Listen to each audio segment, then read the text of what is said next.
Assalamualaikum warahmatullahi wabarakatuh.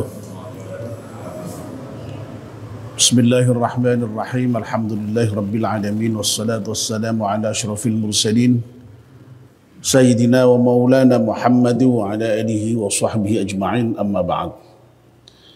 Ibu-ibu, bapak-bapak dan saudara-saudara sekalian, jamaah salat subuh yang dimuliakan Allah Subhanahu wa taala. Alhamdulillah, kita panjatkan syukur kepada Allah Subhanahu wa taala yang pagi ini masih memberikan kesempatan kepada kita untuk bisa hadir di masjid salat subuh berjamaah dan melanjutkannya dengan melakukan kajian subuh. Kita mohon kepada Allah Subhanahu wa taala semoga seluruh rangkaian ibadah kita di pagi hari diterima oleh Allah Subhanahu wa taala. Amin ya rabbal alamin. Mari kita mulai kajian subuh kita dengan berdoa bersama-sama. Bismillahirrahmanirrahim. Ashhadu an la ilaha illallah wa ashhadu anna Muhammadar Rasulullah. Raditu billahi rabba wa bil islami dina wa bi Muhammadin nabiyyan wa rasulah. Rabbi zidni ilman nafi'a warzuqni fahman wa hukma wa alhaqni bis salihin. Amin. Bapak dan ibu-ibu, kita masih melanjutkan kajian kita, kitab Nasihatul Ibad. Mohon bacaan Al-Fatihah sekali untuk pengarang kitab ini. Semoga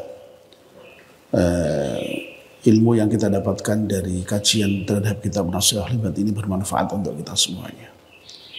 Ala hadiniyah Al-Fatihah. A'udzu billahi minasyaitonir rajim. Bismillahirrahmanirrahim. Alhamdulillahi rabbil alamin arrahmanir rahim maliki yaumiddin. Iyyaka na'budu wa iyyaka nasta'in ihdinas siratal mustaqim siratal ladzina an'amta 'alaihim ghairil maghdubi 'alaihim waladdallin. Kita masih meneruskan kajian kita mengenai bab Thulathi maqalah yang ke-8, yang memang kita panjang pembahasannya karena di dalam bab 8 bab Thulathi maqalah ke-8 ini banyak poin-poin yang menarik untuk kita bahas secara detail begitu ya, sehingga boleh dikatakan ini mungkin pembahasan yang ke-12 ya dari bab Thulathi maqalah ke-8 ini, atau ini nanti yang terakhir untuk maqalah ke-8 bab Thulathi ini. Karena maqalah ke-8 bab Thulathi ini sekali lagi ya, ada 4 hal yang dibahas, yaitu mengenai al-munjiyat, al-muhlikat, ad-darajat, dan al-kaffarat ya. Hal-hal yang menyelamatkan, hal-hal yang merusak, hal-hal yang mengangkat derajat, dan hal-hal yang menebus dosa. Nah, masing-masing ada 3. Jadi 3 kali 4 ada 12 ya.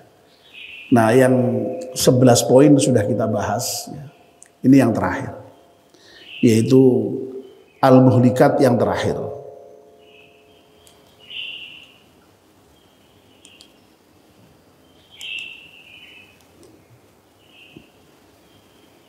Ya.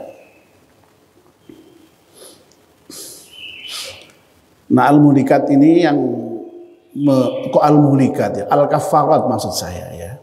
Hal-hal yang menebus dosa atau yang menghapus dosa. Ya. Al-kaffarat ini yang terakhir ya. Yang 2 yang lain sudah kita bahas ya. Yaitu menyempurnakan wudhu pada saat yang sangat dingin ya. isbahul wudu fis sabarat.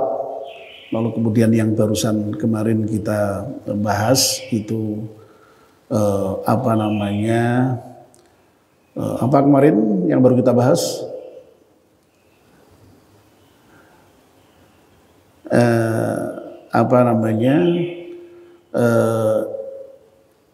Melangkahkan kaki untuk menuju ke masjid berjamaah, ya. Naqlul aqdami ilal jamaat, ya. Dan yang terakhir ini adalah wantidharus salati ba'das salah, yaitu menunggu sholat setelah sholat, ya. Nah, ini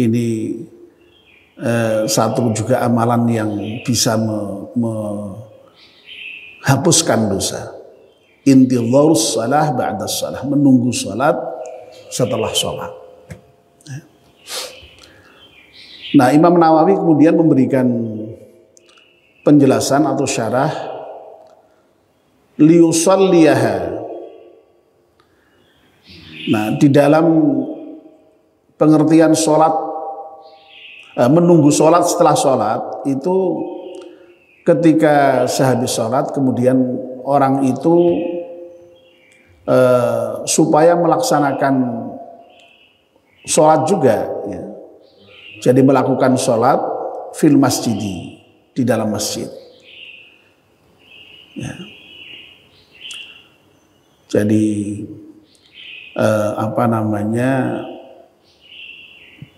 setelah sholat fardu tetap berada di masjid, lalu kemudian melaksanakan sholat sunnah, ya.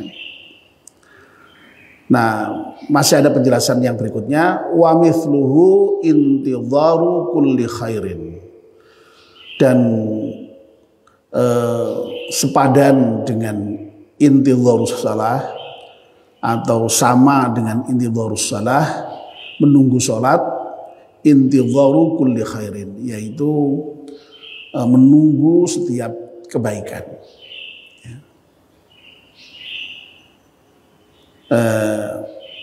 Tidak harus sholat, ya, tetapi menunggu semua kebaikan itu nilainya juga sama dengan sholat, ya. Semisal dengan intidharus sholat tadi itu, menunggu sholat tadi itu. Nah, Bapak dan Ibu-ibu,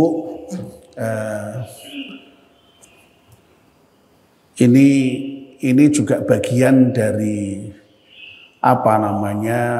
ibadah-ibadah yang bisa dilakukan di masjid dalam rangka untuk memakmurkan masjid juga, ya. Kalau kemarin yang sudah kita bicarakan itu adalah dengan melaksanakan sholat berjamaah, ya. Jadi sekali lagi, ya, sholat itu sendiri boleh, tetapi yang lebih utama dengan berjamaah di masjid, ya. Berjamaah juga bisa di rumah, tapi tentu saja yang lebih utama di masjid. Ya, karena di masjid itu sekali lagi banyak aspek yang lain di luar aspek sholatnya itu sendiri, ya. Yang kemarin seperti kita singgung adalah ada aspek syiar itu, ya. Sehingga dengan makmurnya masjid itu ya menunjukkan syiar itu, syiar Islam, ya. Nah, ibadah yang lain yang dituntunkan oleh Nabi kita Muhammad SAW dan itu nilainya sangat luar biasa, yaitu intidharus shalah ba'das shalah, ya. Menunggu datangnya sholat setelah sholat, ya. Dengan apa? Ya, dengan melaksanakan sholat sunnah atau dengan iktikaf atau dengan apa saja, ya, hal-hal yang bermanfaat yang dilakukan di masjid itu, ya, termasuk pengajian seperti ini mudah-mudahan oleh Allah dicatat sebagai bagian dari intidharus shalah itu, ya. Jadi masih berada di masjid, ya. Ya, meskipun kalau dalam konteks subuh ini tidak menunggu sholat zuhur, ya, setidak-tidaknya memperpanjang berada di masjid, ya. bisa juga dengan menunggu sholat syuruk itu ya, sholat ketika terbit matahari itu, setelah terbit matahari maksud saya. Ya, tidak begitu populer di Indonesia, yang populer ya sholat duha kalau di kita ya. Bapak dan ibu-ibu yang dimuliakan Allah Subhanahu wa taala, terutama sekali yang terkait dengan menunggu sholat, ba'da sholat itu biasanya yang dicontohkan tuh sholat maghrib dan isya ya, karena itu memang waktunya pendek ya, sehingga memang bisa ditunggu lah begitu ya. Dan alhamdulillah ya di masjid kita ini sejak bapak-bapak, ibu-ibu sudah banyak yang pensiun, itu memang kita pikirkan ya, tambahan menu kegiatan supaya di masjid ini juga semakin makmur, semakin ramai. Lalu setiap ba'da maghrib diadakan berbagai macam kegiatan ya. Tidak hanya taklim ya, ada taklim, ada barzanji, ada baca Asmaul Husna ya, ada baca Al-Waqiah, ada baca surat Al-Kahfi ya. Ini saya kira strategi kita atau cara kita di dalam rangka untuk melayani jamaah ya, mengajak jamaah agar supaya mensyiarkan masjid, memakmurkan masjid ini dengan cara intidharus shalah ba'das shalah, dengan kegiatan-kegiatan yang bermanfaat itu. Nah, tentu saja ini memang ya bagi bapak-bapak yang katakanlah memang punya waktu luang banyak ya. Makanya tadi itu dulu yang saya bayangkan ini, wah ini setelah banyak pensiun ini ya, dibuat kegiatan apa supaya bapak-bapak itu punya menu kegiatan yang banyak di masjid ini ya. Ya. Tapi kalau memang ada kegiatan lain yang lebih bermanfaat ya enggak masalah ya, dan bahkan juga baik. Wong memang di dalam Al-Qur'an juga ada perintah ya, fa idza qudiyatus salatu fantashiru fil ardi wabtahu min fadlillah. Ya. Jadi kalau setelah selesai sholat itu ya segera bertebaranlah di muka bumi ini untuk mencari karunia Allah ya, dengan bekerja, dengan apa saja ya. Meskipun itu konteks sholat Jumat saya kira juga bisa berlaku untuk sholat-sholat yang lain. Kalau kita mempunyai aktivitas yang lain yang memang itu bermanfaat bagus ya. Jadi sama bagusnya ya. Jadi makanya yang namanya pelaksanaan sholat-sholat sunnah dan segala macam itu ya tergantung konteksnya lah ya. Ya seperti kemarin ya, ketika kita bicara sholat malam itu bagi orang yang masih aktif ya, yang setiap hari harus bekerja dari pagi sampai sore ya. Ya tentu saja mungkin untuk sholat malam sampai panjang-panjang begitu mungkin berat. Oleh karena itu ya disiasati lah ya, minimal sebelum subuh itu bangun lebih awal sehingga kemudian tetap bisa melaksanakan sholat subuh, dan kemudian tahajudnya juga mudah-mudahan masih bisa dapat, meskipun nilainya ya pasti tentu beda lah dengan kalau tengah malam betul-betul meluangkan waktu untuk bangun ya, lalu untuk betul-betul tahajud dalam waktu yang panjang pasti beda. Tapi sekali lagi minimal tahajudnya itu sudah kena, ya, sholat malamnya itu sudah dapat gitu. Ya. Tanpa harus kemudian mengganggu aktivitas yang lain. Nah bagi yang memang betul-betul siangnya tidak ada aktivitas, kenapa tidak misalnya malam-malam bangun yang panjang begitu ya. Toh siangnya misalnya bisa katakanlah ya istirahat dengan cukup misalnya ya.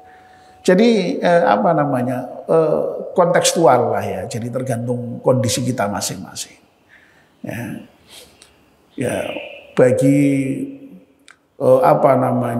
orang yang punya tanggung jawab pekerjaan yang harus segera dilaksanakan, ya mungkin tidak bisa lah ya, misalnya habis sholat ngaji seperti ini misalnya, ya sekali lagi kalau memang ada aktivitas lain yang lebih baik, yang lebih penting, ya apalagi itu menyangkut persoalan juga hal-hal yang memang menjadi tanggung jawab yang bersangkutan, ya memang sekali lagi ya, jadi itu harus juga dilaksanakan.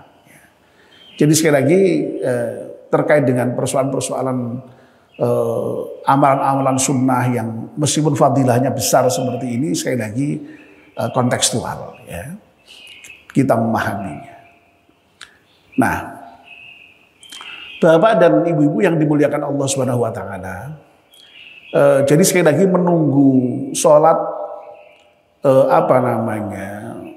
setelah sholat itu luar biasa, ya. Jadi bisa menjadi kafarat penghapus dosa kita, ya. Dan Imam Nawawi kemudian memberikan penjelasan wa mithluhu intidharu kulli khairin, ya. Jadi yang bernilai bagus itu tidak hanya menunggu sholat dengan sholat, ya, atau menunggu sholat dengan untuk sholat yang berikutnya, ya, setelah sholat, ya, tetapi menunggu kebaikan setelah melakukan kebaikan, ya, lalu kemudian kita menunggu kebaikan yang lain, itu juga merupakan hal yang luar biasa, ya. Oleh Imam Nawawi disamakan itu nilainya, ya. Dan masya Allah, ya, Nabi kita sendiri itu menyatakan seperti itu, ya. Orang mukmin itu, ya, itu luar biasanya Islam mengajarkan itu, ya. Al-mu'minu baina hasanatain, ya. Ada yang lainnya saya baca itu al-mu'minu yamutu bainal hasanatain, ya. Jadi orang mukmin itu mati, ya, atau orang mukmin itu berada dalam di antara dua kebaikan, ya. Hasanatun qad qadaha wa hasanatun yantadhiruha, ya. Jadi orang mukmin itu hidupnya tuh hanya dari kebaikan satu kebaikan yang lain, ya. Ya. Kebaikan yang satu adalah kebaikan yang sudah dilakukan, kebaikan yang lain adalah kebaikan yang masih ditunggunya, ya. Jadi orang mukmin itu seperti itu harusnya, itu setidak-tidaknya seharusnya, ya, bahwa dalam kenyataannya kok malah yang dikerjakan tidak baik, itu ya tidak seharusnya itu, ya. Yang seharusnya itu baina hasanatain tadi itu berada di antara dua kebaikan, ya, hasanatun qad qadaha wa hasanatun yantadhiruha, ya. Ya contohnya sholat tadi itu, ya. Ini kita habis sholat subuh, nanti sudah menunggu sholat duhur, ya. Sehabis sholat duhur kita menunggu datangnya sholat asar. Sehabis sholat asar kita menunggu datangnya sholat maghrib. Selalu begitu orang mukmin itu, ya. Dan seterusnya itu. Demikian pula ibadah yang lain, puasa misalnya, ya, puasa Ramadan. Kita beberapa bulan yang lalu sudah melakukan puasa selesai, kita menunggu datangnya puasa berikutnya yang insya Allah akan datang beberapa bulan yang akan datang. Dan ketika puasa besok kita lakukan selesai, kita akan menunggu puasa Ramadan berikutnya. Jadi makanya selalu berada di antara dua kebaikan. Demikian pula zakat, ya. Ya. Tahun lalu kita sudah melakukan zakat, ya. Dan biasanya kalau zakat mal itu ada yang sebagian itu menjadikan Ramadan sebagai haulnya, ya, sebagai batasan tahunnya, sehingga setiap Ramadan juga memberikan zakat malnya itu. Nah, kita juga nanti menunggu Ramadan berikutnya untuk membayar zakat misalnya. Ya tergantung haulnya masing-masing ya, tapi selalu dari tahun ke tahun kita menunggu zakat berikutnya, zakat berikutnya. Nah ini ya, Masya Allah ya, Masya Allah. Jadi sekali lagi, orang mukmin itu senantiasa berada di dalam dua kebaikan, ya. Kebaikan yang sudah dilakukan dan kebaikan yang masih menunggunya, ya, menunggu untuk dilakukan berikutnya. Ya. Saya teringat dengan apa yang pernah disampaikan Gus Baha ya ketika membahas hadis tentang al-muslimu baina hasanatain ini ya. Gus Baha itu menceritakan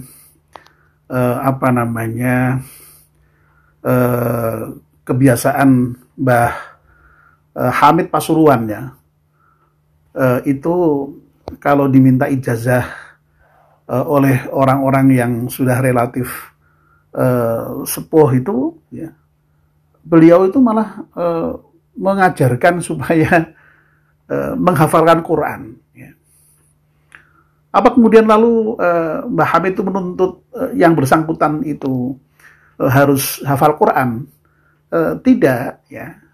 Itu hanya sebagai strategi dalam rangka untuk supaya orang itu senantiasa berada di dalam kebaikan itu, di dalam posisi salik, di dalam posisi menuntut ilmu.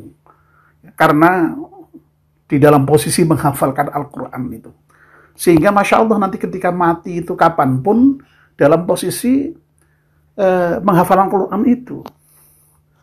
Dan kalau memang orang itu menghafal Al-Quran, ya, walaupun toh memang tidak harus sampai hafal, ya, itu setidak-tidaknya kan ada wiridan bacaan Al-Quran setiap hari yang dia baca. Lalu setidak-tidaknya juga pasti ada tambahan hafalan yang didapatkan seberapapun ya. Nah, sehingga dengan demikian apa harapannya dengan seluruhnya orang menghafal Al-Quran itu supaya berada di dalam suasana Al-Quran itu setiap saat, sehingga ketika mati sekalipun insya Allah berada dalam suasana Al-Quran itu, dalam suasana menghafal Al-Quran itu, dalam posisi salik, dalam posisi menuntut ilmu itu. Masya Allah, saya tuh ketika mendengar Gus Baha cerita seperti itu, saya tuh sampai tiba-tiba menetes sendiri air mata saya itu. Masya Allah, luar biasa itu ya. Nah jadi saya kira memang prinsipnya ya, ajaran intidharus shalah ba'da shalah ini ya, yang oleh Imam Nawawi juga diperluas menjadi intidharul khair ba'dal khair ya, menunggu sholat setelah sholat, atau menunggu kebaikan setelah melaksanakan kebaikan ya, untuk dilakukan kebaikan yang lain lagi ya. Itu intinya luar biasa ya. Dan ajaran ini mestinya ya mendorong kita ya untuk untuk senantiasa punya niat ya, atau punya al-qasdu ya, punya kehendak ya,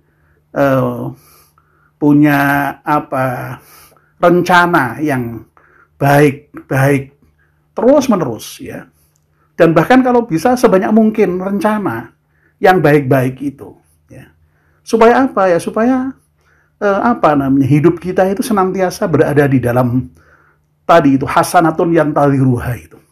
Jadi senantiasa berada di dalam kebaikan yang masih kita tunggu untuk melaksanakan itu. Dan sebagaimana kita tahu ya, karena Allah itu Maha Rahman, Maha Rahim, Allah itu Maha Murah ya. orang yang niat saja itu ya berdasarkan hadis-hadis Nabi itu sudah dicatat itu oleh Allah sebagai amal baik itu, ya, dengan satu kebaikan ya. Kalau kemudian rencana itu kemudian dilaksanakan, masya Allah, ya Allah akan melipat gandakan amal kebaikan itu sampai 10 kali, bahkan sampai yang Allah kehendaki sendiri berapa kali lipat kita tidak tahu. Jadi masya Allah ini ya. Nah, dan jangan sampai merencanakan keburukan ya. Sekalipun toh ya berdasarkan hadis Nabi itu merencanakan keburukan itu belum dicatat sebagai amal buruk ya. Jadi amal buruk itu baru dicatat kalau betul-betul sudah dilaksanakan amal buruk itu ya. Dan itu toh Allah masih memberikan kesempatan untuk menghapus amal keburukan itu dengan istighfar ya. Dengan perbuatan baik itu bisa hilang. Tapi meskipun demikian, kalau bisa tidak usahlah merencanakan keburukan itu, ya.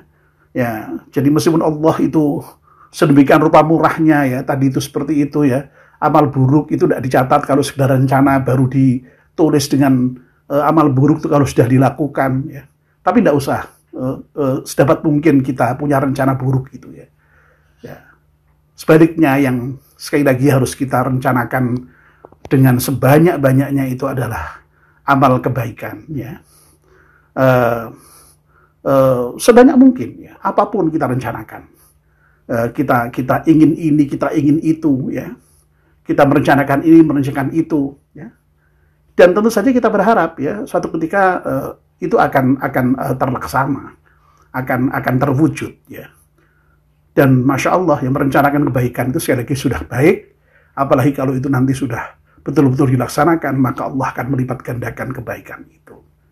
Nah dengan demikian ya mudah-mudahan lah ya, mudah-mudahan kita itu oleh Allah diberi hidayah ya, diberi inayah ya untuk senantiasa bisa berada di dalam kebaikan ini ya, untuk senantiasa berada di dalam hal-hal yang baik ya. Ya, karena apa? Ya karena tadi itu kita sudah melakukan kebaikan yang sudah kita lakukan.